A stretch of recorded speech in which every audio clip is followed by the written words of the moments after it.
This is day 14 of my 30-day challenge, how to manifest in 24 hours or less. So today I want to talk about for those who deal with stress, anxiety, and overwhelmness.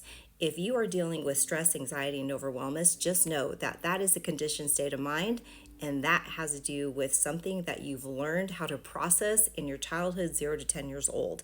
What also happens when we take that habit of a child and we shove it into our life today, it starts to magnify and get bigger, and then it shows up in different ways other than when it happened in the past. Sometimes we learn stress and anxiety by watching who we grew up with. Sometimes we have stress and anxiety because we had a lack of something, of support, of nurturing in our childhood. Sometimes we have stress and anxiety because a parent leaves. We have abandonment issues. So whatever that stress is actually actively happening because there's a past storyline. So what happens in the third eye, which is here in the crown chakra, you're very clouded. Your mind is going about 70% overthinking and 30% doing. If you are that person, that means that your mind is just on overdrive.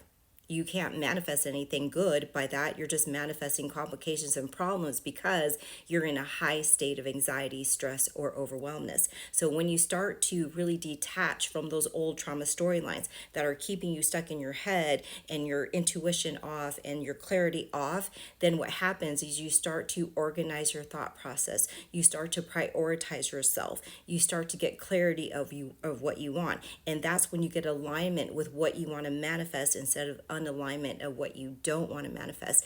As a life and business and trauma coach, I help you really process where's that storyline the loudest, where'd you get it from, and how do you shift and detach to move things forward so you can start manifesting what you want. If you need help, book your clarity call with me. Links in bio.